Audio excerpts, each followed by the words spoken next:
पिछले कुछ दिनों से आपकी न्यूज फीड में सोशल मीडिया पर एक ही नाम बार बार गूंज रहा होगा और वो है straight of Hormuz. Straight of Hormuz, straight of Hormuz, straight of Hormuz, straight of Hormuz. Israel और ईरान के बीच चल रहे इस भयानक युद्ध के बीच में खबर आ रही है कि दुनिया की गर्दन कही जाने वाली इस जगह को ईरान ने पूरी तरीके से बंद कर दिया है। Iran has now announced that no type of ship has the right to pass through the Strait of Hormuz. This is of course after Israel and US joint launched an attack on Iran. लेकिन क्या आप जानते हैं कि आखिर ये 21 मील का रास्ता है क्या, जिसके लिए पूरी दुनिया के राष्ट्रपति प्रधानमंत्री इमरजेंसी मीटिंग कर रहे हैं। न्यूज़ में भी बार बार चोक पॉइंट शब्द का इस्तेमाल ही क्यों किया जा रहा है?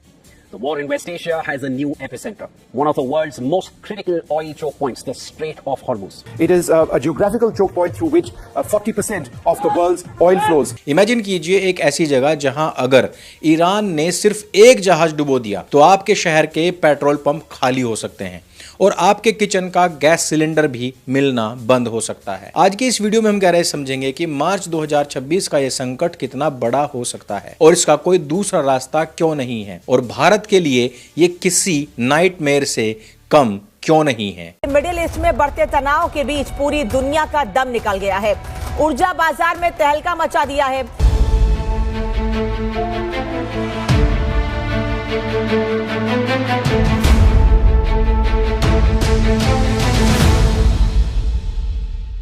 दोस्तों, इस क्रोनोलॉजी को समझिए। मार्च 2026 के पहले हफ्ते में अमेरिका और इजराइल ने बहुत बड़े बड़े हमले किए थे और इसी हमले के अंदर ईरान के बड़े लीडर अयातुल्लाह अली खामेनेई की मौत हो जाती है। Iran's supreme leader Ayatollah Ali Khamenei has been in a joint US-Israeli military operation. इसी के जवाब में ईरान की नई लीडरशिप ने अपनी सबसे घातक चाल चली थी। उन्होंने स्ट्रेट ऑफ हॉर्मुज को डी फैक्टो यानी कि बंद कर दिया था। और ईरान ने युद्ध से पहले जो धमकी दी थी उसे ईरान अब सच कर रहा है। हॉर्मुज स्ट्रेट कई दिनों से बंद है। ईरान और चीन के तेल टैंकर के अलावा किसी को हॉर्मुज क्रॉस करने की इजाजत नहीं मिली है। ईरान ने तेल की सबसे बड़ी सप्लाई चेन को काट दिया है। ईरान ने हॉर्मुज स्ट्रेट को बंद करने का दावा किया है। ईरान के रिवोल्यूशनरी गार्ड्स यानी कि IRGC ने खुलेआम रेडियो पर धमकी दी है कि जो भी जहाज यहां से गुजरेगा उसे हम जलाकर राख कर देंगे। इसको लेकर ईरानी नेवी और IRGC का एक वीडियो सामने आया जिसमें तेल टैंकरों को ईरान की तरफ जाने से चेतावनी दी जा रही। No ship in every time is not allowed to pass from the Strait of Hormuz. जहां फरवरी तक यहां रोजाना 150 से ज्यादा जहाज गुजरते थे, अब यह संख्या गिरकर सिर्फ 13 रह गई है। मतलब यातायात 90% तक ठप हो चुका है। इसका सीधा सीधा असर क्या होता है? ब्रेंट क्रूड ऑयल की कीमत जो लगभग $73 थी, वो मात्र 10 दिन के अंदर $107 प्रति बैरल को पार कर जाती है। ये 2008 के आर्थिक संकट के बाद अभी तक का सबसे बड़ा झटका है। अब आप कहेंगे कि समंदर तो इतना बड़ा है, कहीं और से निकल कर आ जाओ। लेकिन दोस्तों, यहां पर भूगोल ही सबसे बड़ी दुश्मन बन जाती है। स्ट्रेट ऑफ हॉर्मुज ईरान और ओमान के बीच एक बहुत ही संकरा सा रास्ता है। इसकी सबसे कम चौड़ाई सिर्फ 21 मील है। लेकिन असली ट्विस्ट यहीं से शुरू होता है। बड़े टैंकरों के चलने के लिए जो गहरा पानी चाहिए वो सिर्फ 2 मील चौड़ी शिपिंग लेन्स में ही मिलता है। सोचिए, पूरी दुनिया का 20% तेल और LNG का व्यापार इसी 2 मील की गली से गुजर करके चलता है। सऊदी अरब, इराक, कुवैत, कतर और UAE इन सभी देशों के पास अपने तेल को दुनिया तक पहुंचाने का यही एक इकलौता मुख्य रास्ता था। अगर यहां पर ईरान ने माइंस बिछा दी या फिर छोटी मिसाइलें तैनात कर दी तो दुनिया की 20 मिलियन बैरल प्रति दिन की जो सप्लाई है वो तुरंत कट जाएगी।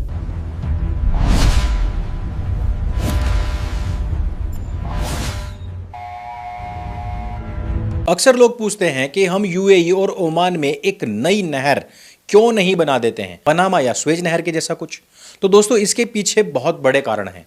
पहला है पहाड़। जिस जगह पर यह नहर बन सकती है वो ओमान का मुसंडम प्रायद्वीप है और ये इलाका बहुत ही ऊंचे और कड़े पहाड़ों से भरा हुआ है। यहां पर सुपर टैंकर्स के लिए 20 मीटर गहरी नहर खोदना इंजीनियर्स के लिहाज से नामुमकिन जैसा है और इसकी लागत ट्रिलियन डॉलर्स में हो सकती है। अब बात करते हैं पाइपलाइंस की सीमा की।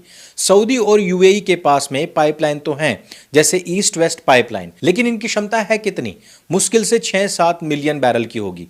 और हॉर्मुज से कितना निकलता है? 20 मिलियन बैरल। मतलब अगर सारी पाइपलाइनें पूरी क्षमता से चलें तो भी रोजाना 1.3 करोड़ बैरल तेल की कमी बनी रहेगी। अब बात करते हैं ईरान की मिसाइलों के बारे में। ईरान के पास में ऐसी मिसाइलें और ड्रोन हैं जो हॉर्मुज से 100 मील दूर तक भी सटीक हमला कर सकती हैं। तो अगर आप नहर बना भी लें तो भी वो फ्यूचर में सुरक्षित नहीं है। इतिहास इस बात का गवाह है कि यह पहली बार नहीं हो रहा है। 1980 के दशक में ईरान इराक युद्ध के दौरान इसी प्रकार से एक टैंकर वॉर हुआ था। उस समय पर 400 से ज्यादा कमर्शियल जहाजों पर हमले हुए थे। इनमें से 2 ऐसी भयानक घटनाएं हुई थी जिन्हें दुनिया कभी नहीं भूल सकती। पहली घटना हुई थी 1988 में। एक अमेरिकी युद्धपोत ने गलती से ईरान के एक पैसेंजर विमान फ्लाइट 655 को मार गिराया था, जिसमें तकरीबन 290 बेगुनाह लोग मारे गए थे। इसी तरह से ऑपरेशन प्रेइंग मैंटिस भी हुआ था। अमेरिका ने एक जवाबी कार्रवाई में ईरान के लगभग 40% नौसेना को एक ही दिन में तबाह कर दिया था।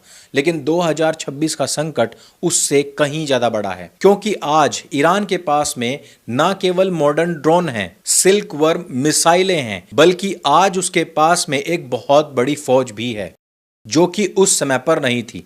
अब आते हैं सबसे जरूरी सवाल के ऊपर, हमारा क्या होगा? भारत अपनी जरूरत का 85% से ज्यादा तेल आयात करता है और उसका आधा हिस्सा लगभग 2.5 मिलियन बैरल रोजाना इसी रास्ते से आता है।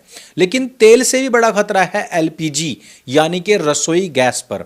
भारत अपनी 85% से ज्यादा एलपीजी खाड़ी देशों से ही मंगवाता है, जो 100% इसी हॉर्मुज के रास्ते पर निर्भर करती है। तेल के लिए तो हमारे पास में काफी रिजर्व है, लेकिन एलपीजी के लिए हमारे पास में कोई बड़ी स्ट्रैटेजिक रिव्यू नहीं थी। 10 मार्च 2026 की रिपोर्ट के अनुसार सरकार ने होटल और कमर्शियल यूनिट्स के लिए गैस सप्लाई कम करने के निर्देश दे दिए हैं, ताकि आम लोगों के घरों पर सिलेंडर पहुंचाए जा सके। हालांकि भारत सरकार हाथ पर हाथ धर करके नहीं बैठी है और सरकार ने अभी यह स्पष्ट भी कर दिया है कि हम इस प्रकार की कोई भी कमी जनता को नहीं आने देंगे। भारतीय नौसेना का ऑपरेशन संकल्प भी एक्टिव हो चुका है।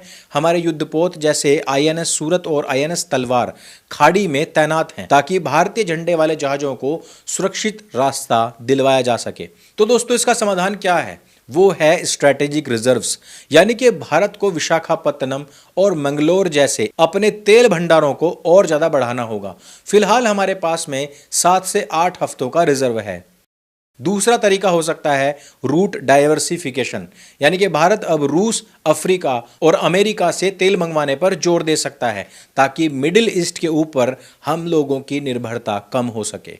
और सबसे जरूरी, ग्रीन एनर्जी। जब तक हम पेट्रोल, डीजल और गैस के ऊपर निर्भर रहेंगे, हम ऐसे ही जियोपॉलिटिकल संकटों के गुलाम बने रहेंगे। हमें तेजी से रिन्यूएबल एनर्जी की तरफ शिफ्ट होना ही पड़ेगा। आज का संकट हमें याद दिलाता है कि कैसे दुनिया गोल है, एक दूसरे से जुड़ी हुई है, लेकिन यहां पर कौन सा संकट कब बरस जाए इसके बारे में कुछ भी नहीं कहा जा सकता।